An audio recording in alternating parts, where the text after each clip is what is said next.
Bem-vindos a mais uma edição da ESEC TV aqui na RTP2. Faça-nos companhia durante a próxima meia hora. Trazemos até si um pouco mais do que acontece na cidade de Coimbra.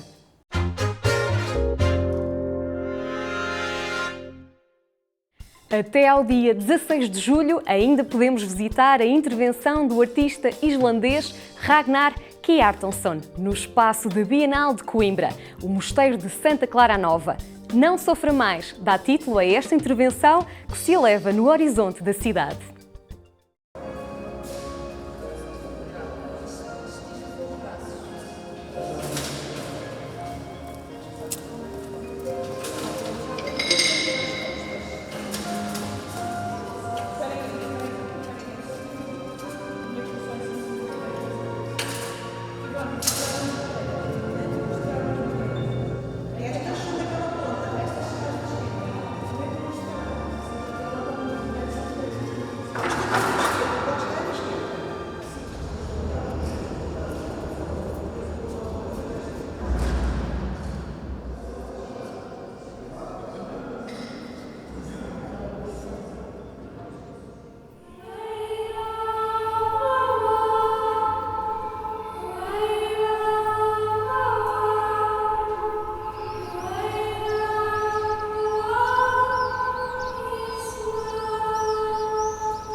Esta ideia de que a Bienal acontece de 2 em 2 anos é uma ideia que nós temos vindo a contrariar, porque é uma ideia muito pouco interessante a transformar isto num evento. E a Bienal pretende ser um anti-evento, no sentido que nós queremos é que a Bienal esteja sempre presente na cidade, como acontece com qualquer Bienal do mundo.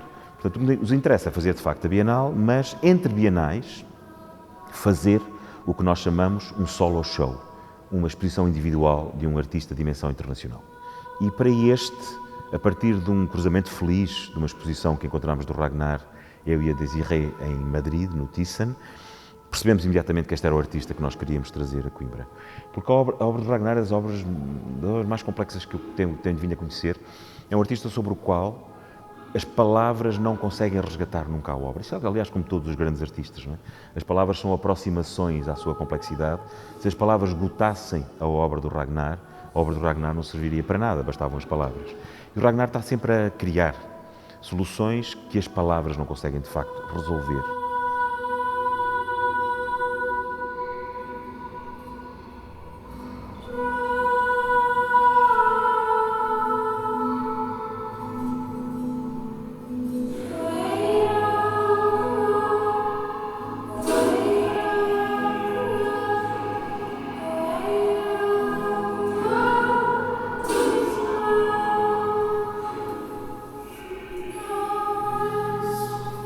As verdadeiras obras de arte e experiências artísticas só são aquelas que nos permitem entrar uns e sair outros. E de facto isto aconteceu connosco. Foi de tal maneira forte a experiência do Thyssen em Madrid que nós de facto queríamos trazer este artista tão complexo para a Bienal de Coimbra.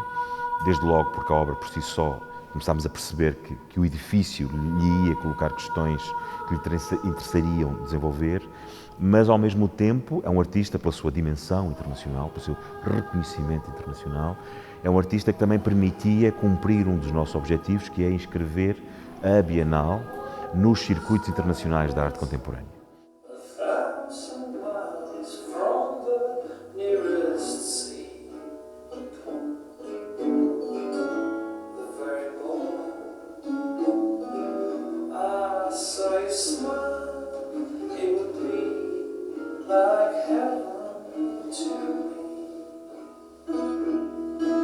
There's not any mountain to run. contactámos o Ragnar. De uma forma mais ou menos irresponsável, mandámos um mail ao Ragnar. E passado uns dias estávamos a receber um mail absolutamente entusiasmado do Ragnar, a dizer, é talvez a resposta mais imprudente que eu posso dar, mas eu não posso deixar de fazer uma exposição nesse lugar mágico que conheci pelas vossas fotografias. Este é o testemunho que eu tenho de todos os artistas que aqui passaram, que é um edifício que tem condições únicas para ser um espaço de referência da arte contemporânea internacional. O Ragnar ontem dizia-me ao jantar, este é talvez o edifício que ele conhece em todo o mundo mais desafiador para um artista contemporâneo. Isto é uma condição extraordinária. Pela primeira vez na vida dele, ele decidiu trabalhar numa relação tensa com o espaço. A ideia era fazer duas instalações, a celebradíssima The Visitors, que vai estar instalada no refeitório, que é de uma enorme complexidade de montagem, são 9 canais, é que está de facto a dar mais trabalho a montar, já o prevíamos, e o God, que foi de facto a peça que criou esta enorme empatia entre nós e a obra do Ragnar, é uma obra absolutamente arrebatadora, e nós gostávamos de fazer uma coisa em torno do God e do Visitors, eventualmente mais uma outra peça. O Ragnar de repente quis fazer uma retrospectiva do trabalho dele e começou a crescer, e aquilo que era para ser uma exposição de 2 peças passou a ser uma exposição de 15 obras, 5 das quais novas, o que é mais extraordinário.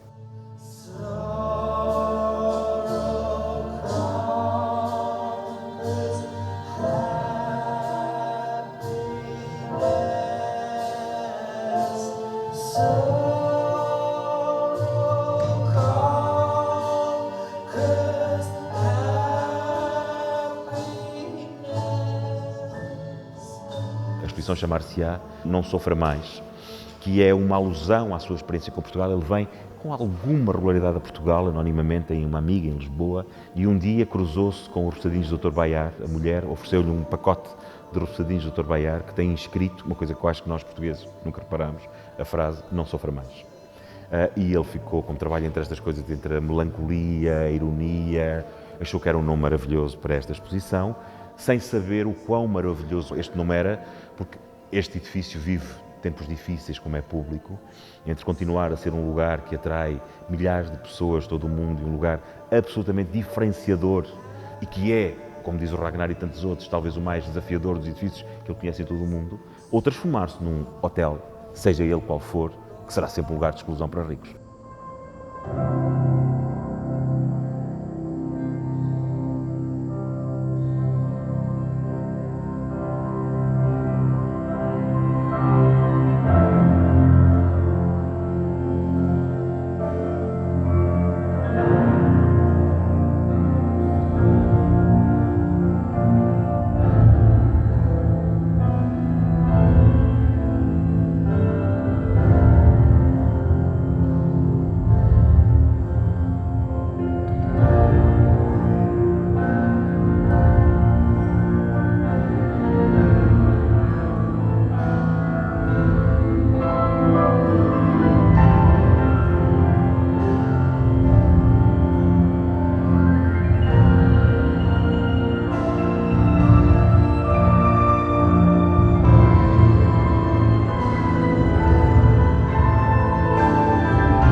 A questão quantitativa em arte contemporânea é uma questão polémica.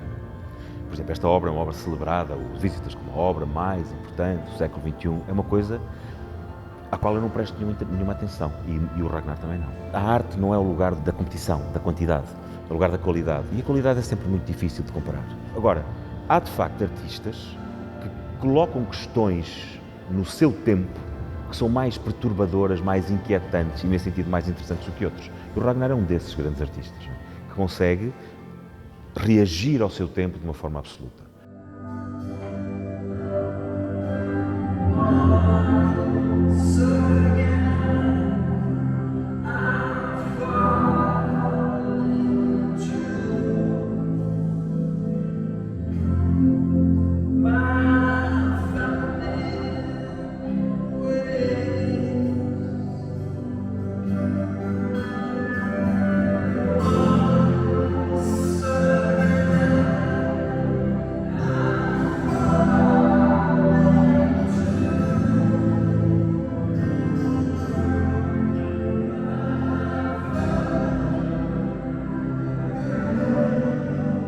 grandes artistas, com honrosas exceções ou menos honrosas exceções, são pessoas simples como nós. O Ragnar é uma pessoa desconcertante, de simplicidade, de boa disposição, de humor. É de facto muito tocante perceber isso e coloca-nos no nosso lugar. Portanto, o que é interessante é nós sermos pessoas absolutamente banais, mas que depois, naquilo que é o nosso ofício, fazê-lo de uma maneira o mais extraordinária possível, e é apenas isto. Sorrow, please, sorrow, sorrow, they put me off the pill. Sit my hand, sit my bed. Don't leave my hyper far alone on the wall.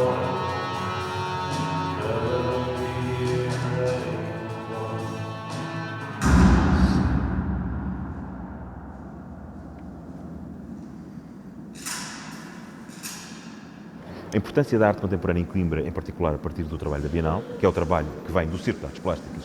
É preciso nunca esquecer que a Bienal diria que é o último projeto desta instituição que eu respeito muito, chamada Circo de Artes Plásticas de Coimbra, foi fundada em 58, é inscrever uma prática regular da arte contemporânea na cidade. Para que a arte contemporânea deixe de ser uma estranheza disciplinar e passe a ser um lugar onde as pessoas se reconhecem, curiosamente, pela sua própria estranheza. A arte contemporânea é o lugar da estranheza, faz parte da sua dimensão. Mas uma coisa é uma estranheza familiar, outra coisa é uma estranheza estranha. E nós queremos que a arte contemporânea passe a ser apenas uma estranheza familiar e não uma estranheza estranha. E é por isso que é tão importante continuarmos de uma forma obstinada, determinada, sólida como uma montanha, a fazer este caminho, a marcar esta presença e cada vez com artistas mais relevantes, com capacidade de atrair não só as pessoas de Coimbra, como o mundo inteiro, como um artista e uma exposição como esta do Ragnar.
Recordamos Kintsugi, um projeto de Luís Figueiredo e João Mortágua que, para além de piano e saxofone, traz também alguma eletrónica à mistura. A improvisação livre está na base deste trabalho que vai crescendo com camadas de sons. Um disco da editora independente Roda Music.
Digamos, o princípio filosófico de Kintsugi tem muito a ver com essa ideia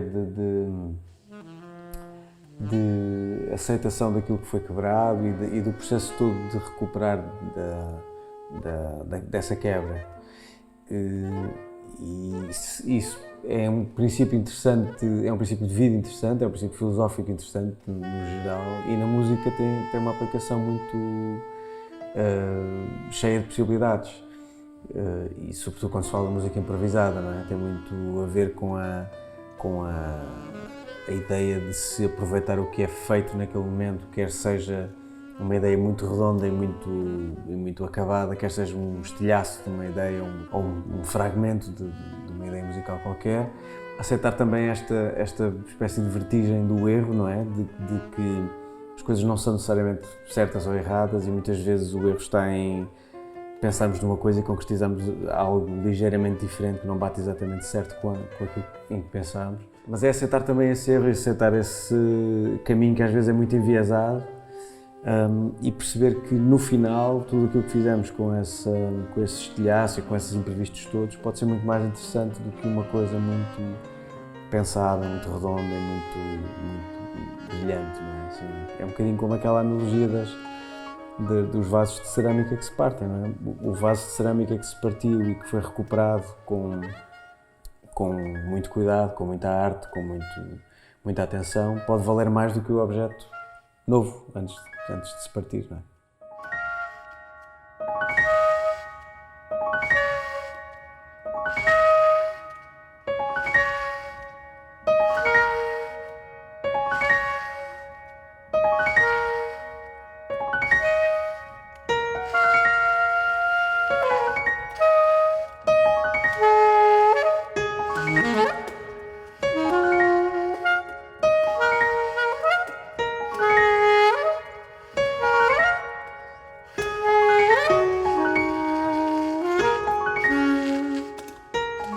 Acho que o processo do disco acabou por nos fazer, inevitavelmente, evoluir muito enquanto dupla, enquanto duo, porque de facto obrigou-nos a confluir em partes escritas e improvisadas que, no caso das partes escritas, já tinham sido experimentadas em concerto, as improvisadas nem tanto, aconteceram ao vivo na gravação, e essa confrontação de o que é que escolhemos, o que é que não escolhemos, de que forma é que queremos encadear os temas, ou seja, todo o processo de construção do disco acabou por nos levar a perceber melhor onde é que queríamos chegar. Desde o início, como já dissemos, o que nos atraiu aqui foi realmente a vertigem. Nós nunca tínhamos tocado juntos assim tanto tempo, muito menos a duo, não é? Em que tem que haver uma intimidade muito maior, e nós decidimos construí-la do zero, mergulhando neste infinito de possibilidades. E uma coisa curiosa, desde o início, não só no disco, penso que foi acrescentarmos a isto a aventura das eletrónicas e de outros sons que nunca tínhamos explorado tanto. Bem, pontualmente já teríamos feito, já tinha feito num projeto ou outro, mas não com esta profundidade, e mesmo as máquinas de ritmos, as caixas de ritmos eletrónicas que o Luís usa, acabam por ser uma procura que foi nova para os dois, não é? Isso dá ainda mais vertigem e sabor a esta aventura, acho eu.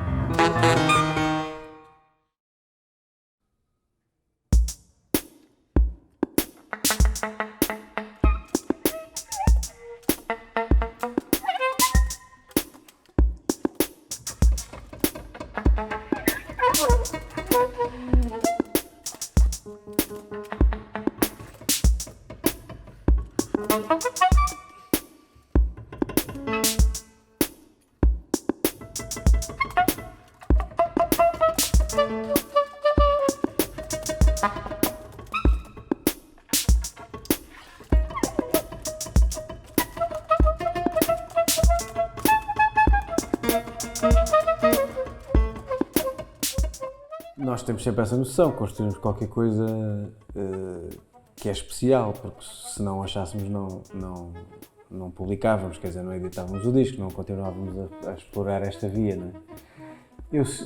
O que eu sinto em relação à performance em duo com o João e neste projeto é que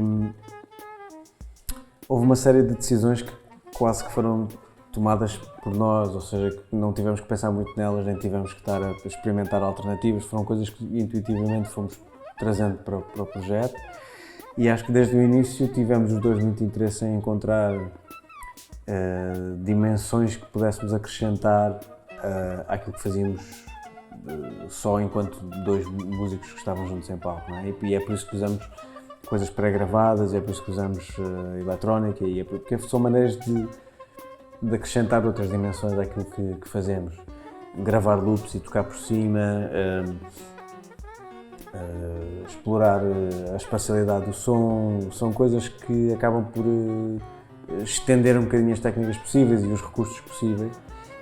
E mais uma vez foram coisas que fomos começando a fazer e um trazia uma coisa, outro ia propondo outra, mas digamos nunca pensámos muito, nunca foi uma decisão muito consciente, vamos ter eletrónica aqui ou vamos ter percussões aqui adicionais ou seja o que for.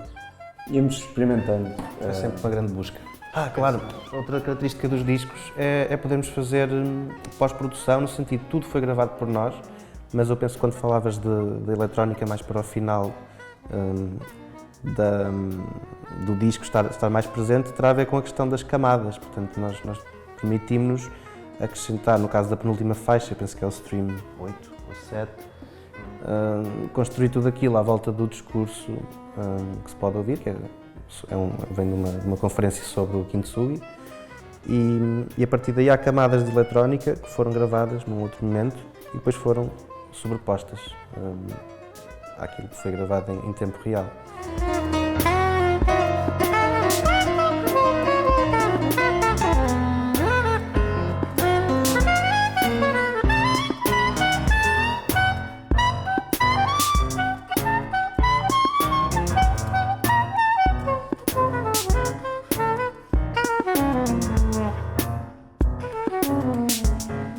Ao olhar assim de relance para o disco, talvez às vezes não se perceba em certos momentos a importância da improvisação e da improvisação livre, porque há momentos em que isso é muito óbvio, porque só estamos os dois e percebe-se que é um take inteiro de improvisação livre e pronto, isso é bastante evidente para quem ouve. Mas sobretudo as faixas que sofreram mais pós-produção parecem bastante pré-determinadas em algum sentido, mas na verdade a maioria das vezes, acho que quase sempre, o que aconteceu foi que nós fazíamos improvisações sobre improvisações.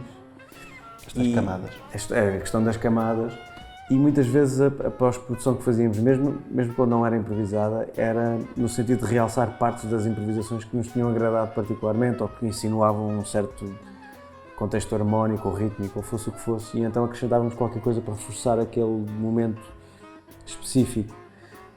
Mas na realidade o que ali vemos são várias camadas de improvisação sobrepostas, e é isso que dá aquele ar bastante mais cheio, mais produzido, não é? Mais ao nosso estilo, como falava.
Ainda da Roda Music, editora sediada em Coimbra, há novidades. O lançamento da Roda Eletro, dedicada à música eletrónica e a remisturas do catálogo Roda. Fomos à festa de lançamento desta nova sublabel, na Casa das Artes Bissaia Barreto, para escutar a frescura das remisturas numa tarde quente de verão.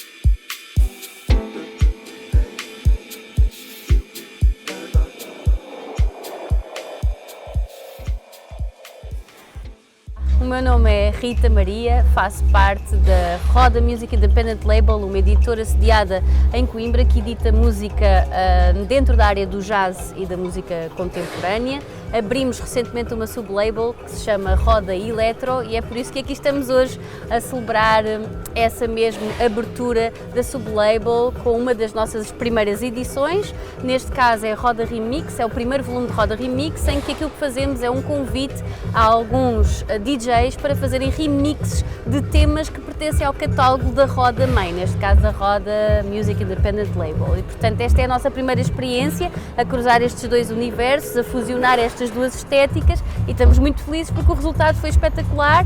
Nós convidámos 4 remixers com propostas estéticas completamente diferentes. Eles representam um bocadinho um espectro bastante alargado daquilo que pode ser uma proposta de remix. Então, não começámos a afunilar, digamos que é uma primeira abordagem. Depois, talvez com o tempo, comecemos a fazer outro tipo de escolhas e de convites, mas neste momento o que nós queríamos era experimentar essa fusão e perceber o que é que pode surgir daí. E claro, cativar também um público que naturalmente não está ligado ao jazz, à música mais contemporânea e vice-versa.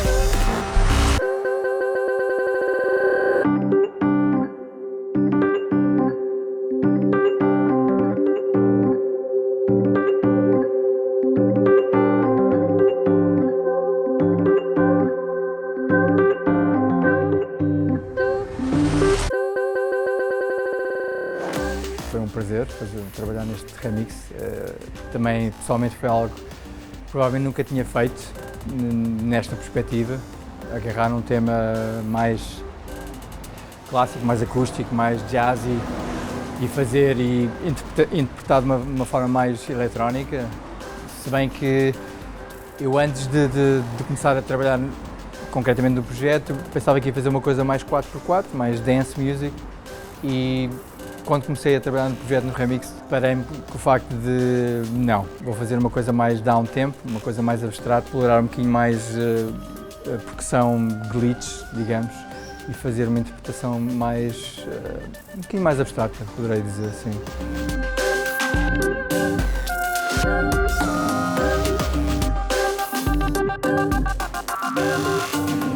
Para quem pertence à música erudita, há uma série de concepções que temos sobre a música eletrónica que acabam por ser quebradas nesta experiência e foi isso para mim o mais surpreendente, ou para nós o mais surpreendente, porque houve também uma componente de criatividade muito grande e de composição dentro deste espaço, ou seja, não se limitaram só a pegar nos temas, a escolher temas do catálogo e fazer um bocadinho daquilo que já existia, ampliar isso, mas sim também dar o seu toque pessoal, introduzir novos elementos e fazer também uma espécie de uma composição conjunta dentro deste espaço.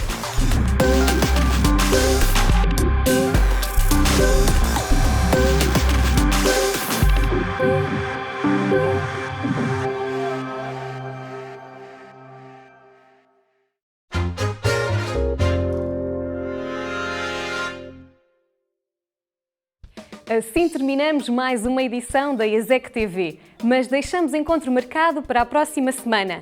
Até lá, podem acompanhar o nosso trabalho através das redes sociais. Contamos convosco sexta-feira, pelas 13 horas, aqui na RTP2 e RTP Play.